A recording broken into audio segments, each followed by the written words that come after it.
کہ سیدنا موسیٰ علیہ السلام جب مصر سے شام کے لیے نکلے تو اپنے ساتھ حضرت یوسف علیہ السلام کا جسم مبارک بھی قبر اقدس سے نکال کر ہجرت کو روانہ ہوئے تھے. پلیز وضاحت فرما دیں. دیکھیں جی، جو سید احمد اسد صاحب ہیں نا جی، حافظہ اللہ تعالیٰ، ان سے میری ملاقات بھی آپ کو پتہ ہے فیصل آباد میں ہوئی تھی. یہ بریلوی مکتب فکر کے چند ایجوکیٹڈ علماء میں سے ہیں. مجھے صحیح طرح یاد ہے کہ 1996 میں، یعنی آج سے 24 سال پہلے، جب میں انجینئرنگ یونیورسٹی میں سیکنڈ ایئر میں پڑھتا تھا، تو ویکینڈز پہ میں گھر آیا کرتا تھا، تو ان کی ایک میلاد کے موقع کے اوپر تقریر تھی. اس تقریر میں میں نے پہلی دفعہ شیخ ناصر الدین البانی رحمہ اللہ تعالیٰ کا نام ان کے منہ سے سنا تھا. میں خود بھی اس وقت کٹر بریلوی تھا. تو مجھے یاد ہے کہ سید اسد صاحب اس وقت کہتے تھے، اس وقت داڑھی بھی ان کی کالی تھی، کہ اس وقت البانی صاحب بھی زندہ تھے. البانی صاحب فوت ہوئے 1999 میں. تو کینسن اور سعودیہ ایک بیٹھے ہیں نا دا، ٹھیک ہے. تو حالانکہ وہ ان کا بھی کوئی نہیں ہے. اب اس نے اہل بیت کی محبت میں جو احادیث جمع کی ہیں نا، تو میں نے آپ کو بتایا کہ عنقریب اس کو بھی یہ رافضی کہہ دیں گے. وہ ان کا نہیں تھا، وہ اللہ اور اس کے رسول کا ماننے والا تھا. بڑا محب اہل بیت بندہ تھا رحمہ اللہ تعالی. تو البانی صاحب کا تعارف میں نے پہلی دفعہ ان سے سنا. میں نے بھی سید احمد اسد صاحب سے یہ والی حدیث خود سنی تھی. خیر اس وقت تو مجھے اتنا آئیڈیا نہیں تھا حدیث کی کتابوں کا. بہرحال یہ جو حدیث انہوں نے بیان کی ہے نا، اس واقعے کا ذکر کیا، یہ بالکل صحیح سند سے ثابت ہے، اور یہ بڑا انٹرسٹنگ واقعہ ہے. یہ واقعہ آپ کو المستدرک للحاکم میں بھی مل جائے گا صحیح سند کے ساتھ. امام حاکم نے اس حدیث کو امام بخاری کی شرط پہ صحیح کہا ہے. امام ذہبی نے بھی ان کی موافقت کی ہے. یہ حدیث جو ہے وہ مسند ابی یعلا میں بھی موجود ہے صحیح سند سے. صحیح ابن حبان کے اندر بھی موجود ہے. یہ حدیث تفسیر ابن کثیر میں بھی موجود ہے. تفسیر ابن کثیر میں جو سورہ الشعراء کی آیت نمبر 52 ہے نا، حضرت موسیٰ علیہ السلام کے بارے میں آتا ہے نا کہ اللہ تعالیٰ فرماتا ہے کہ ہم نے ان کی طرف وحی کی تھی، وَأَوْحَيْنَا إِلَىٰ مُوسَىٰ أَنْ أَسْرِ بِعِبَادِي إِنَّكُمْ مُتَّبَعُونَ. ہم نے موسیٰ کو وحی کی کہ تم راتوں رات میرے بندوں کو، وہ 6 لاکھ کے لشکر کو بنی اسرائیل کے یہاں سے لے کر نکل جاؤ، بے شک تمہارا پیچھا کیا جائے گا، یہ لوگ تمہارے پیچھے آئیں گے. وہ پیچھے آئے تو سمندر میں اللہ نے راستہ بنا دیا، بنی اسرائیل تو نکل گئے، اور اسی راستے میں جب فرعونی نکلنے لگے تو اللہ نے دونوں پارٹ ملا دیے. قرآن میں آتا ہے تو تباہ و برباد کر دیے گئے. تو اس آیت کے کانٹیکسٹ میں یہ سورہ الشعراء پارہ نمبر 19 آیت نمبر 52 کے کانٹیکسٹ میں امام ابن کثیر اس حدیث کو لے کے آئے ہیں جو حاکم کے اندر موجود ہے، کہ نبی صلی اللہ علیہ وآلہ وسلم کسی گاؤں ایریا میں تشریف لے گئے تو وہاں پہ ایک دیہاتی شخص تھا. اس نے آپ صلی اللہ علیہ وآلہ وسلم کی مہمان نوازی کی. آپ بڑے خوش ہوئے. آپ نے اٹھتے ہوئے فرمایا کہ کبھی موقع ملے تو تم ہمارے پاس بھی آنا. دعوت دے دی. اس کے لیے تو آنر کی بات تھی. کچھ عرصے بعد وہ نبی علیہ السلام کو ملنے کے لیے آیا. آپ صلی اللہ علیہ وآلہ وسلم نے اس کی خوب مہمان نوازی کی. ایک تو بدلہ اتر گیا. پھر آپ نے اینڈ پہ فرمایا مانگ کیا مانگتا ہے؟ اس نے کہا یا رسول اللہ ایک اونٹ چاہیے جس پہ میں اور میرے گھر والے سواری کر لیں. ہاں اس پہ کجاوا بھی ہونا چاہیے، یعنی اچھی سیٹیں لگی ہوئی ہوں، اور 2-4 بکریاں مل جائیں جن کا دودھ دو کہ میں اپنا اور اپنا فیملی کا سلسلہ چلا لوں. یار اس زمانے میں بس سبسسٹنس لیول پہ یہی لائف گزارنے کا ذریعہ ہوتا تھا. یہ آج کل تو ہم جو لائف گزار رہے ہیں نا، یہ اس وقت کا امیر آدمی بھی نہیں تھا گزار سکتا.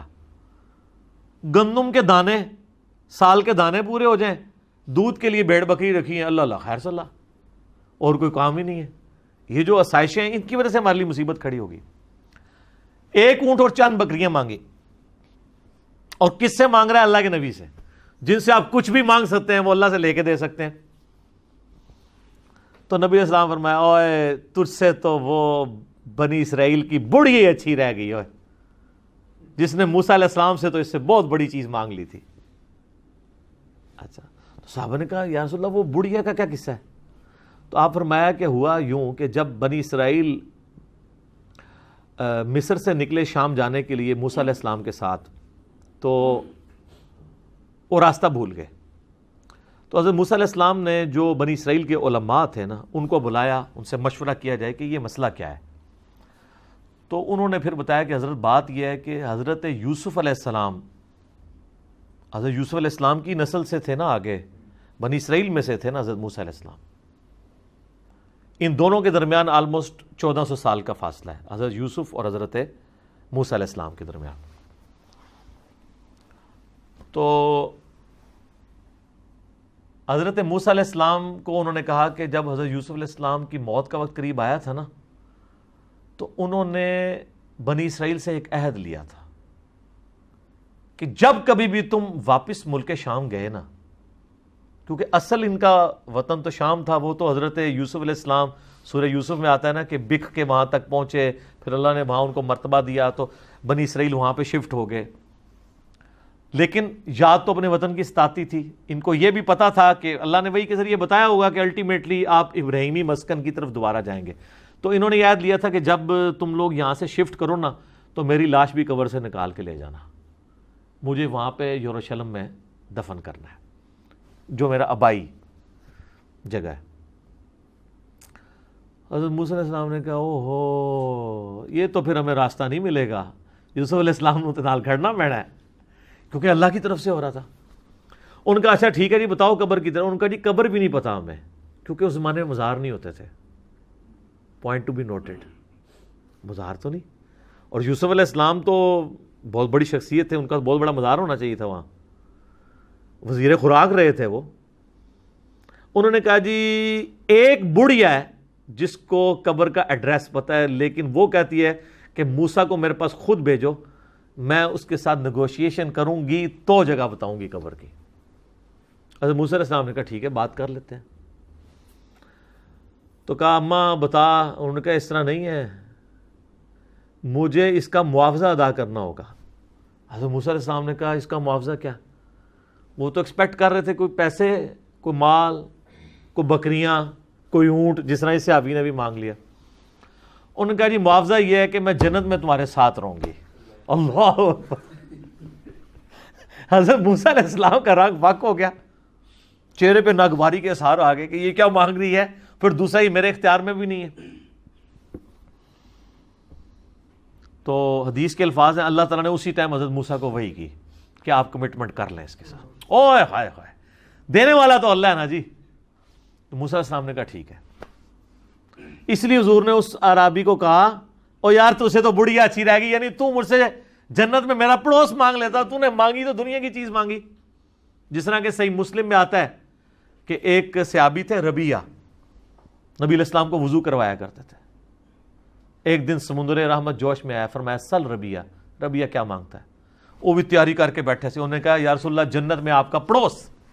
ہو سکتا ہے اس واقعے کے بعد یہ ہوا ہو، انہوں نے یہ بات سنی ہوئی ہو، اہم ممکن ہے، یہ میری اسیسمنٹ ہے.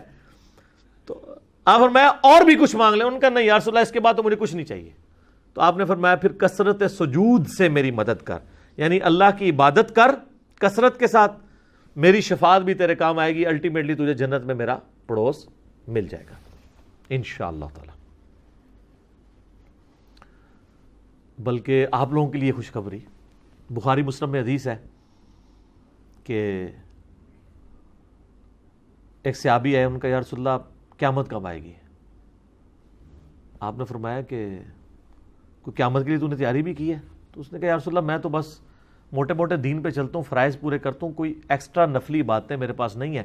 ہاں میں اللہ اور اس کے رسول سے محبت کرتا ہوں. تو آپ نے فرمایا پھر اللہ اور اس کا رسول تمہارے ساتھ ہوں گے. حضرت انس بن مالک کہتے ہیں کہ اسلام لانے کے بعد رسول اللہ کے کسی فرمان سے ہمیں اتنی خوشی نہیں ہوئی جتنا اس فرمان سے ہوئی کہ جو اللہ اور اس کے رسول کے ساتھ محبت کرتا ہے اللہ اور اس کا رسول قیامت والے دن اس کے ساتھ ہوں گے، یعنی اسے بھی پڑوس مل جائے گا. اور پھر حضرت انس بن مالک کے الفاظ ہیں بخاری مسلم میں، اے اللہ میں اللہ سے، اس کے رسول سے، حضرت ابو بکر عمر سے محبت کرتا ہوں، گو میرے اعمال ابو بکر عمر والے نہیں ہیں، لیکن یا اللہ مجھے بھی اپنا اور اپنے محبوب کا ساتھ قیامت والے دن نصیب فرما، آمین۔ ہم بھی دعا کرتے ہیں کہ گو ہمارے اعمال بھی صحابہ اور اہل بیت والے نہیں ہیں، تب بھی اللہ تعالیٰ محض اپنی رحمت سے، اپنے نبی علیہ السلام کی شفاعت سے ہمیں ان مبارک ہستیوں کا پڑوس قیامت والے دن نصیب فرمائے، آمین ثم آمین۔ اچھا، تو اب وہ بڑھیا نے کہا کہ جی میں آپ کو پتہ بتاتی ہوں۔ اب وہ بڑھیا جناب ان کو ایک تالاب کے اوپر لے آئی۔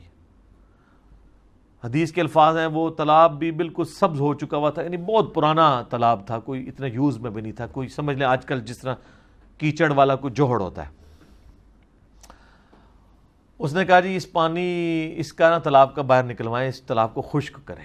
وہ تالاب خشک کیا گیا تو اس کی بیسمنٹ کے اندر اس نے نا ایک جگہ لوکیٹ کی کہ یہاں پہ آپ کھودیں، یہاں پہ ان کی قبر ہے۔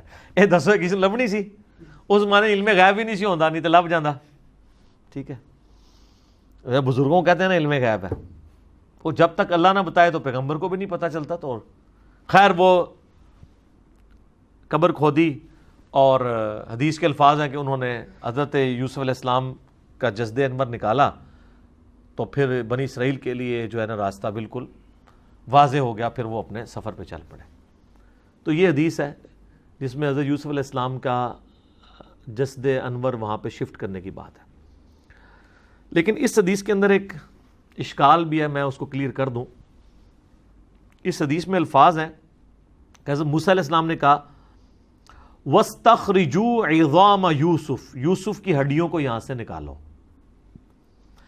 اس کی وجہ سے بعض لوگ یہ کہتے ہیں کہ جی یہ تو حضرت یوسف علیہ السلام کا تو جسم معاذ اللہ سلامت نہیں تھا، وہ تو ہڈیاں شفٹ کی گئی ہیں۔ شیخ البانی رحمہ اللہ تعالیٰ سلسلہ احادیث صحیحہ میں لکھتے ہیں کہ میں بڑا عرصہ پریشان رہا کہ ہمیں تو صحیح احادیث کی روشنی میں یہ بات پتہ ہے، ایون قرآن سے بھی اشارہ ملتا ہے، میں بعد میں بتاتا ہوں آپ کو، کہ انبیاء کے جسموں کو مٹی نہیں کھاتی ہے۔ تو یہ کیسے ہو سکتا ہے کہ یوسف علیہ السلام کے ہڈیوں کا ڈھانچہ وہاں پہ ہو؟ تو کہتے ہیں میرا مسئلہ حل ہوا جب میں نے سنن نبی داؤد میں وہ حدیث پڑھی نا، حضرت تمیم داری نے کہا یا رسول اللہ صلی اللہ علیہ وآلہ وسلم، آپ یعنی کھڑے ہو کے خطبہ دیتے ہیں تو میں آپ کے لیے ایک ممبر نہ تیار کروا دوں جس پہ آپ بیٹھ کے تھوڑی دیر آرام کر لیا کریں۔ تو اس میں پتہ کیا الفاظ ہیں؟ وہ کہتے ہیں یحمل عظامک، اس ممبر پہ آپ اپنی ہڈیاں رکھ سکیں، ہونا تو چاہیے تھا جسم رکھ سکیں۔ تو البانی کہتے ہیں کہ وہ مجھے پتہ چلا کہ یہ عرب کے لوگ محاورتاً یہ لفظ بولتے ہیں، یعنی وہ جسم ہڈیوں کے ایکویلنٹ جسم اور جسم کے لیے ہڈیاں استعمال کرتے ہیں، ٹھیک ہے۔ جیسے ہمارے جسم میں درد ہو تو ہم کیا کہتے ہیں میری ہڈیاں ٹوٹ رہی ہیں، اس کا یہ مطلب نہیں ہوتا کہ فزیکلی کو ہڈیاں ٹوٹ رہی ہیں، جسم میں درد ہے۔ بریانی کھائی ہے تو سینے میں آگ لگی ہوئی ہے، اس سے مراد وہ فائر نہیں ہوتی، یہ محاورتاً۔ تو کہتے ہیں اس صحابی نے یہ بھی کہہ سکتا تھا یا رسول اللہ جس پہ آپ آرام کر سکیں، اس نے لفظ کیوں استعمال کیے کہ یحمل عظامک، آپ کی ہڈیاں، آپ اپنی ہڈیاں اس پہ رکھ سکیں، تو ہڈیاں اپنی کو رکھ سکتا ہے۔ تو اس اشکال کا جواب ہو گیا۔ اب آ جائیں اس آیت کی طرف جو میں نے کہا قرآن میں، وہ سورہ سبا ہے، آیت نمبر 14۔ اعوذ باللہ من الشیطان الرجیم، بسم اللہ الرحمن الرحیم۔ یہ بڑا مشہور واقعہ ہے، حضرت سلیمان بن داود علیہ السلام، آپ کو پتہ ہے جب یہ فوت ہو گئے تو یہ ہیکل سلیمانی تعمیر کروا رہے تھے، تو ایک عصا کے سہارے یہ کھڑے رہے، اس کا ذکر ہے۔ فلما قضینا علیہ الموت، جب ہم نے ان پر موت وارد کر دی، ما دلہم علی موتہ الا دابۃ الارض تأکل من سأتہ، تو ان کی موت کی خبر نہیں دی مگر اس زمین کے کیڑے نے جو ان کے عصا کو کھا گیا۔ اب وہ عصا کے سہارے ظاہر کرسی بھی بیٹھے ہوں گے، یوں کر کے سہارا لیا ہوا ہوگا، جس سے فیل یہ ہو رہا تھا کہ وہ زندہ ہی ہیں۔ لیکن کسی جن کی یہ بھی جرت نہیں ہوئی ہے کہ روب اتنا تھا کہ کسی کی یہ بھی نہیں جرت ہوئی کہ کہیں فوت ہی نہ ہو گئے ہوں، کہ اٹھ کے نماز بھی نہیں پڑھ رہے، کتنے دنوں سے جسم اسی طریقے سے ہے، اتنی بھی ان کی جرت نہیں تھی، ڈرتے تھے۔ فلما خر، جب ان کا جسم نیچے آیا، یعنی کیا ہوا کہ وہ دیمک جو ہے نا اس کو چاٹ گئی. تو سر دیمک ایک دن میں نہیں چاٹتی, یہ مہینوں کی گیم ہے کہ وہ آسا کو دیمک کھاتی رہی جب تک وہ ہیکل سلیمانی تعمیر نہیں ہو گیا, ٹیمپل آف سلیمان. تو قرآن کہہ رہا ہے کہ حضرت سلیمان علیہ السلام اس کے سارے پہ رہے, تو اس کا مطلب ان کا جسم بھی سلامت, فریشنس بھی سلامت, آنکھوں کی چمک بھی سلامت, سب کچھ. ادروائز تو ان کو شک پڑ جاتا. اور اللہ نے اس چیز کا ذکر کیا ہے کہ یہ اللہ نے کیوں کروایا ہے. اللہ کہتا ہے جیسے ہی وہ ان کا جسم نیچے آیا, اب یہاں ہونا چاہیے تھا جسم نیچے آیا تو فرشتوں نے تھام لیا. نہیں سر انج نہیں ہوا, زمین پہ ہی آیا, کوئی گستاخی نہیں ہوگی, بے ادبی نہیں ہوگی. تبینت الجن ان لو کانوا یعلمون الغیب, اس سے جنوں کے اوپر یہ حقیقت کھل گئی کہ اگر وہ غیب کا علم جانتے ہوتے ما لبثوا فی العذاب المہین, تو اتنے بڑے عذاب کو نہ وہ کاٹتے کہ کتنے مہینوں سے وہ حضرت سلمان کے ڈر کی وجہ سے اتنے بڑے بڑے پتھر اٹھا کے ہیکل سلیمانی تعمیر کر رہے تھے. اگر ان کو پتہ چلتا کہ 8-9 مہینے تو یہی کام ہو رہا ہے. جیسے میں نے آپ کو بتایا نا, آج کل تو آپ سی سی ٹی وی کیمرہ ویسے ہی لگا دینا, چاہے اس کا کنیکشن بھی پیچھے نہ ہو, اور 3-4 آپ گھر کے باہر لگا دیں تو کوئی جناب اس طرف جاتا بھی نہیں ہے. ان کو ڈر لگا رہتا ہے یار یہ تو نظر آ جائیں گے ہم. تو اللہ تعالیٰ فرمایا کہ علم غیب اگر جنوں کو ہوتا نا تو ان کو کیوں نہیں پتہ چل گیا کہ یہ فوت ہو گئے. تو علم غیب والا عقیدہ اللہ تعالیٰ نے بڑا قرآن میں کلیئر کیا ہوا ہے. آپ نے نہیں ماننا تو نہ مانے, ایک علیحدہ بات ہے.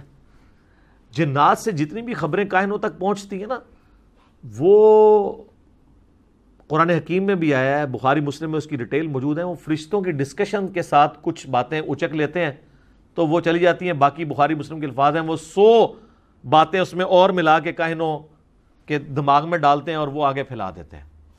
باقی جو پاسٹ ٹینس کا واقعہ اگر کوئی جن بتا دیتا ہے نا تو وہ غیب کی بات نہیں ہے, کیونکہ پاسٹ ٹینس میں جو چیز ہو چکی وہ تو علم میں آ گئی نہیں. یعنی اگر میں کہوں کہ ذوالفقار علی بھٹو پھانسی چڑھ چکے ہیں تو میرے زمانے میں تو نہیں چڑھے, میری پیدائش سے وہ پہلے چڑھے میں پھانسی. تو یہ نہیں میں نے دیکھا ہے, لیکن یہ خبر آج کی ڈیٹ میں درست ہے. لیکن مستقبل کی خبر کوئی نہیں دے سکتا, اور یہاں تو ان کے سامنے تھا, ان کو نہیں پتا چلا جب تک کہ وہ نہیں. تو یہ آیت بھی اس بات کا ثبوت ہے کہ انبیاء کے جسم سلامت رہتے ہیں ان کی وفات کے بعد بھی, ورنہ تو ڈیکمپوز ہو جاتا.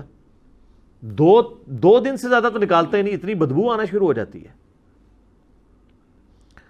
باقی اس کو سپورٹی وہ حدیث ہے جو سنن ابی داؤد میں, سنن نسائی میں اور سنن ابن ماجہ میں ہے, مشکات میں موجود ہے, سیدنا اوس بن اوس رضی اللہ تعالیٰ عنہ سے کہ نبی علیہ السلام نے فرمایا کہ جمعے کا دن جو ہے وہ تمہارے ایام میں سب سے بہتر ہے. اسی دن آدم علیہ السلام پیدا ہوئے, اسی دن وہ فوت ہوئے, اسی دن سور پھونکا جائے گا. تم جمعے کے دن کثرت کے ساتھ مجھ پہ درود پڑھو, بے شک تمہارا درود مجھ پہ پیش کیا جائے گا. تو صحابہ نے کہا کہ یا رسول اللہ, جب آپ مر جائیں گے اور آپ کی ہڈیاں مٹی میں گھل مل جائیں گی, ذرا الفاظ سنیں. اس زمانے میں اس طرح گستاخی کا فتویٰ نہیں لگاتا تھا, جواب دیے جاتے تھے.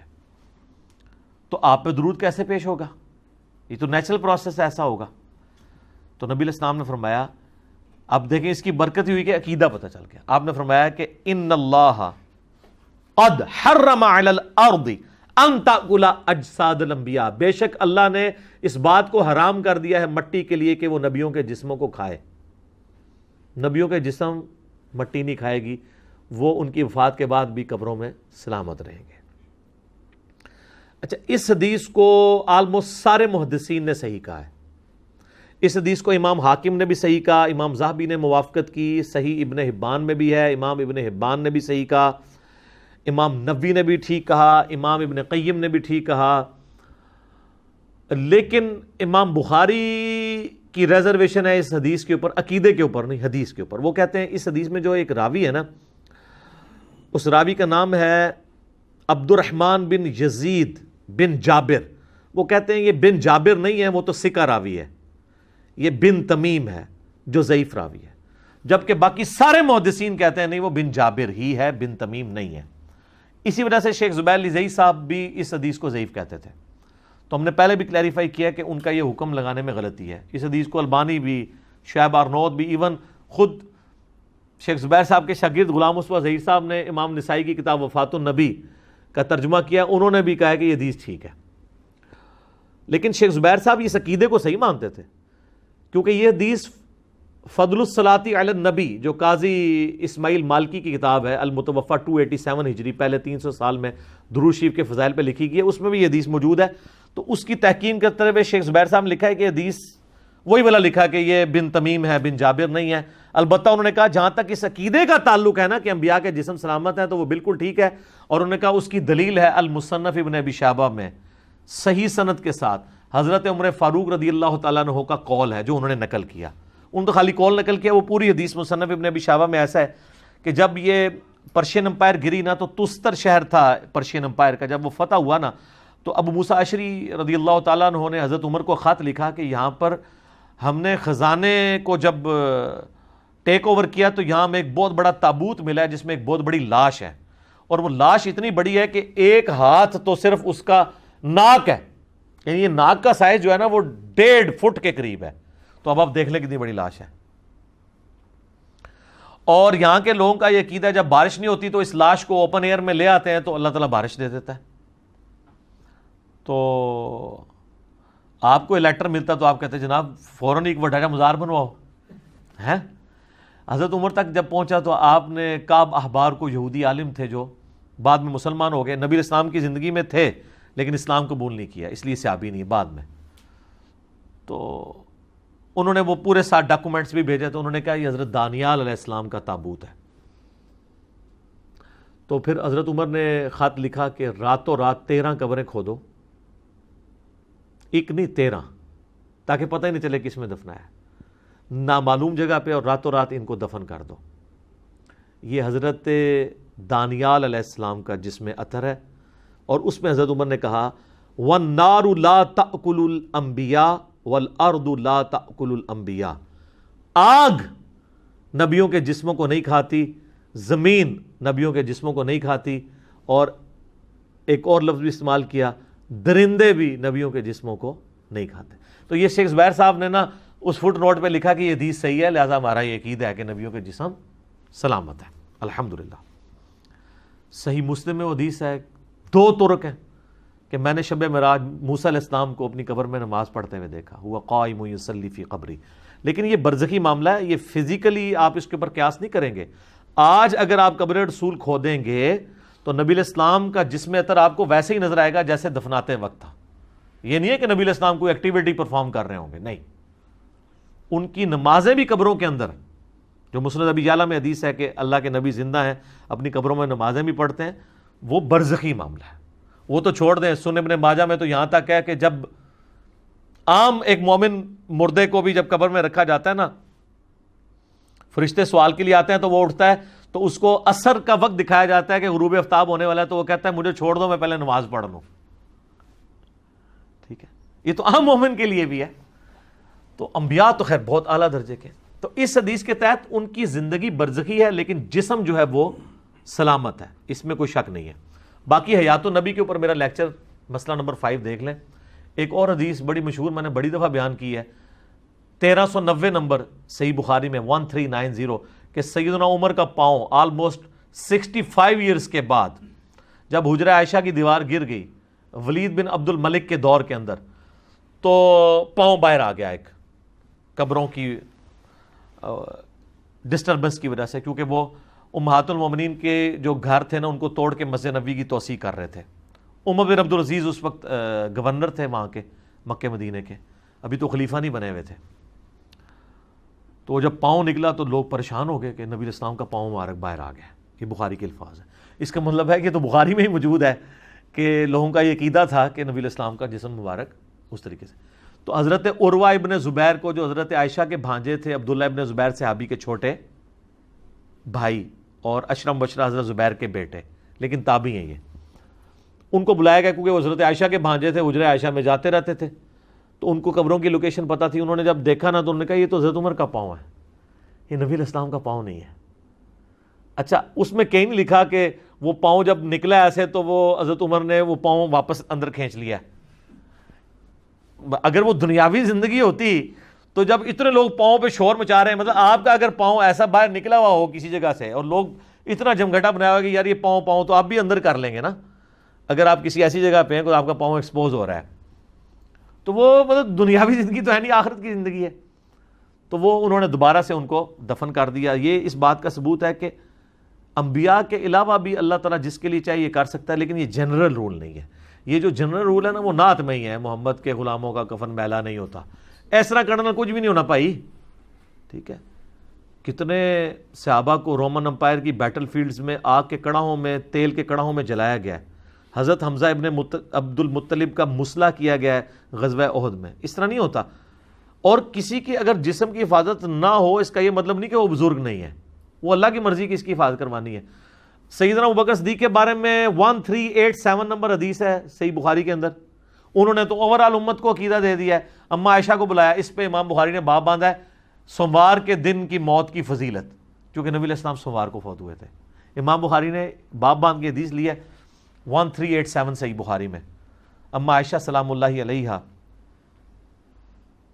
کو بلایا حضرت ابوبکر نے نزا کے عالم میں، کہا کہ بیٹا نبی علیہ السلام کو کتنے کفن میں دفن کیا گیا تھا؟ انہوں نے کہا 3 کپڑوں کے اندر. تو انہوں نے بھی اپنے پرانے کپڑے کہا کہ یہ والے میرے کپڑے دھو کے نا مجھے انہی کپڑوں میں کفن دینا ہے، میرے لیے علیحدہ کفن نہ منگوانا. پھر پوچھا کہ بیٹا یہ بتاؤ کہ نبی علیہ السلام کی ڈیتھ کس دن ہوئی تھی؟ ان کا منڈے کے دن. تو انہوں نے کہا میں بھی اللہ سے امید کرتا ہوں کہ ابھی تو منڈے کا دن باقی ہے، تو رات تک میری بھی ڈیتھ ہو جائے گی. اس پہ امام بخاری نے باب باندھا ہے منڈے کے دن مرنے کی فضیلت. لیکن سر حضرت ابوبکر کو یہ فضیلت نہیں ملی. حدیث کے الفاظ ہیں کہ وہ رات میں جا کے منگل کی رات کو فوت ہوئے. ظاہر ہے منڈے کا جب دن ختم ہوگا تو منگل کی رات فوت ہو جائے گی. منگل کی رات میں فوت ہوئے اور منگل کی فجر سے پہلے ان کو راتوں رات دفنا دیا گیا. اچھا حضرت ابوبکر کا بھی اسیسمنٹ غلط نکلی کہ میں منڈے کے دن فوت ہوں گا اور فضیلت بھی نہیں ملی. تو اس میں میرا کلپ بھی تھا حضرت ابوبکر کا علم غیب، تاکہ پتہ چل جائے کہ امت کا سب تو بڑا ولی جڑا ہے. سر میں نہیں، اعلیٰ حضرت نے خود مانا ہے. ان سے جب پوچھا گیا اولیاء کا سردار کون ہے، انہوں نے شیخ عبد القادر جیلانی نہیں بتایا، انہوں نے کہا ابوبکر صدیق رضی اللہ تعالیٰ عنہ علیہ السلام. شکر الحمدللہ کہ منڈے کو فوت نہیں ہوئے. یہ ایک فضیلت نہ مل کے امت کو جو عقیدہ پہنچ گیا نا، وہ امت کی اصلاح اگر دیکھی جائے نا تو اس کی ورث زیادہ ہے ان کی اس فضیلت سے. اس ایک بندے کو فضیلت، ان کے لیے ویسے ہی فضائل بہت زیادہ ہیں. قبر رسول میں 7 دفن ہے. ٹھیک ہے جی، حضور علیہ السلام کے قریبی ساتھیوں میں سے حق 4 یار میں الحمدللہ. تو یہ شکر ہے ان کو فضیلت نہیں ملی. آج ہم لوگوں کو دکھا تو سکتے ہیں نا جناب، یہ دیکھ لو علم غیب بھی، علم غیب تم نے لگایا ہوا ہے تو یہ دیکھ لو. تو اس میں آگے الفاظ ہیں، جب حضرت عائشہ نے کہا نا کفن کا، انہوں نے کہا مجھے نیا کفن نہیں دینا، مجھے پرانے کپڑے ان کو دھو دو، انہی میں دفنانا. انہوں نے کہا نیا کفن تو زندہ بندوں کی ضرورت ہے. یہ جو نیا کفن اگر کسی مردے کو پہناتے ہو نا، اور بلکہ انہوں نے تو اپنے بارے میں یہ بات کی، عاجزی ہے ان کی. ہمارا تو عقیدہ ہے ان کا جسم بھی سلامت ہے انشاءاللہ.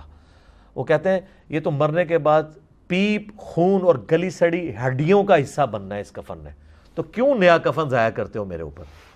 یہ انہوں نے عقیدہ دے دیا کہ یہ آپ کی جو نعت کا یہ ایک جذباتی قسم کا شعر ہے جی، میلا نہیں ہوتا. ہاں کفن میلا نہیں ہوگا اگر سائبیریا میں دفنا دیں، میں گارنٹی دیتا ہوں. اتنے کافر بھی کو دب دو نا، وہ چونکہ برف ہے 1000 سال تک بھی نہ مردہ ٹیمپر ہوگا نہ کفن میلا ہوگا. وہ ٹیمپریچر ہے نا، وہ جیسے مردہ خانوں میں آپ لکھواتے ہیں لاشیں، تو سائبیریا دے سارے ہی وہ ٹیمپریچر بلو وہ دے فریزنگ پوائنٹ ہوتے ہیں، تو کچھ بھی نہیں ہونا. تو یہ اب آپ دیکھ لیں. اچھا یہاں پہ میں بتا دوں، جسم سلامت ہونے سے کوئی بھی شخص دنیاوی زندگی مراد نہ رہے. جسم سلامت ہے لیکن اس جسم کی سلامتی سانس کے ساتھ نہیں ہے، آخرت کی زندگی کے ساتھ ہے. قرآن میں ہے کہ شہید بھی زندہ ہے لیکن تمہیں شعور نہیں. یہ کہتا نہیں ہمیں شعور ہے، ہم مانگیں گے بھی. اللہ کہتا ہے تمہیں شعور نہیں ہے.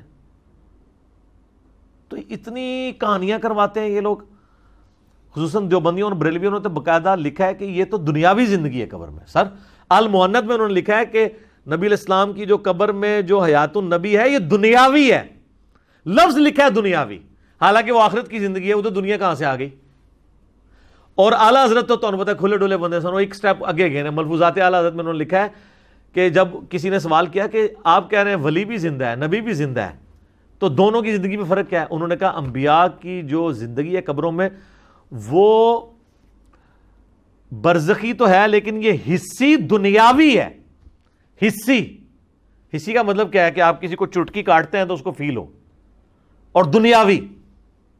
اور انہوں نے کہا اگر پھر نہ یقین آئے تو ہمارے بزرگ تو پہلے ہی فرما گئے ہیں، شیخ زرقانی، کہ نبیوں کی بیویاں ان کی قبروں میں ان پہ پیش کی جاتی ہیں, ان کے ساتھ شباشی بھی کرتے ہیں, وَلِعَوْذُ بِاللَّهِ تعالیٰ. آج ہم پیش کرتے ہیں, وہ کہتا نہیں وہ زرقانی نے لکھا, انہوں نے تو نقل کیا. تو انہوں نے تو اپنے عقیدے کے طور پہ نقل کیا, انہوں نے تو یہ نہیں کہا کہ زرقانی صاحب نے بکواس فرمایا ہے, ان کا فرماتے ہیں. ٹھیک ہے, تو فضائل حج میں شیخ زکریا کاندلوی نے فضائل درود میں فضائل مال کا ایک چیپٹر ہے, اس میں انہوں نے لکھا ہے.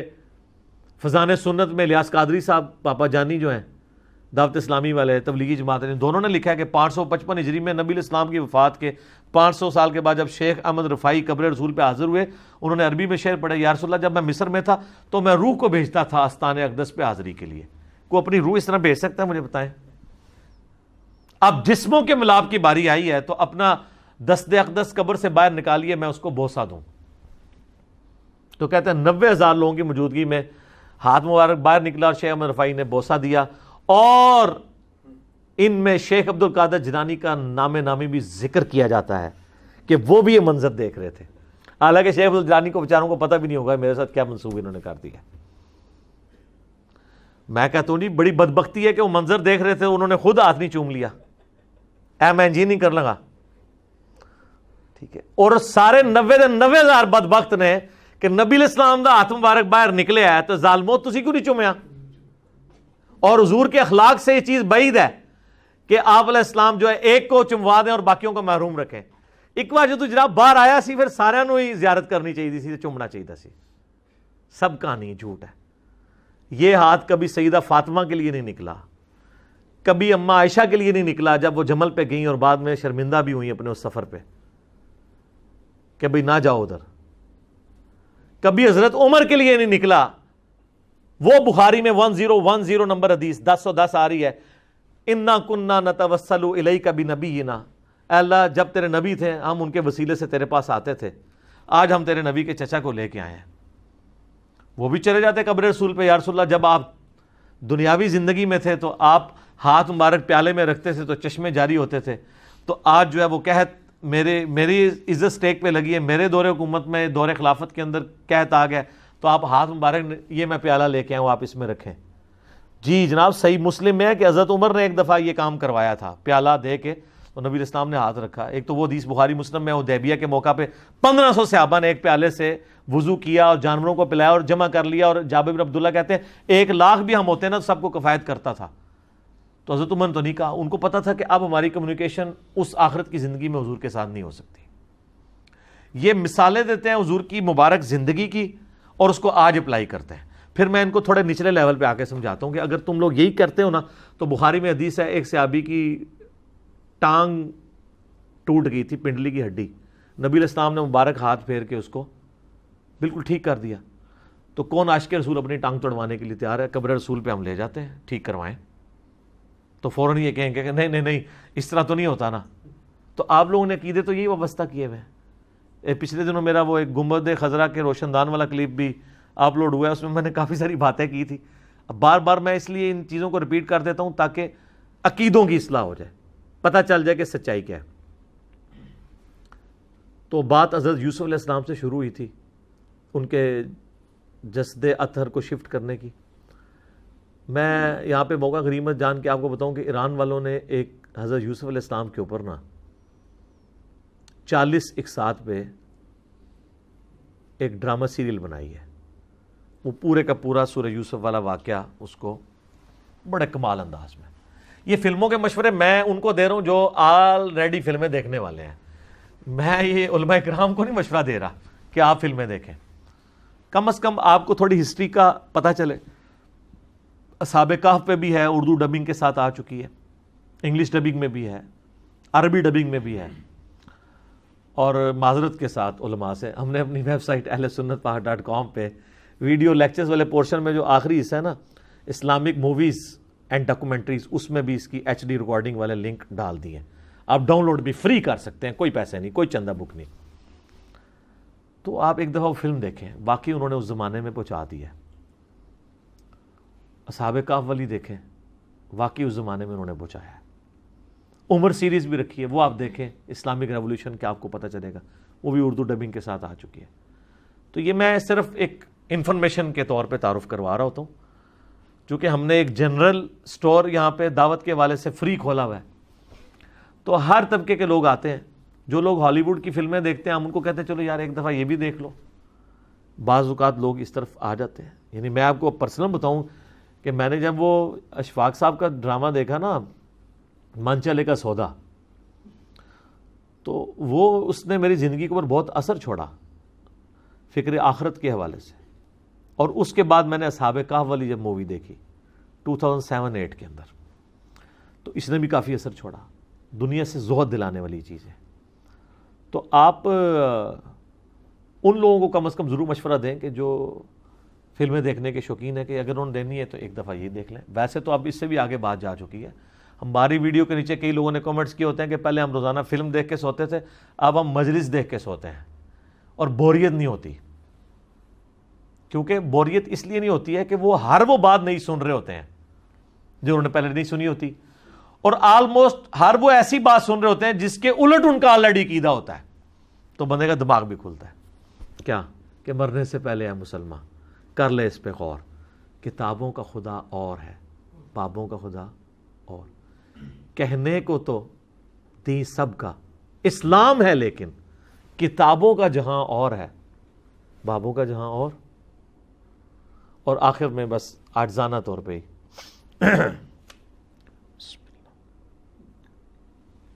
کہ نہ میں وابی نہ میں بابی، میں ہوں مسلم علمی کتابی. ٹھیک ہو گیا جی.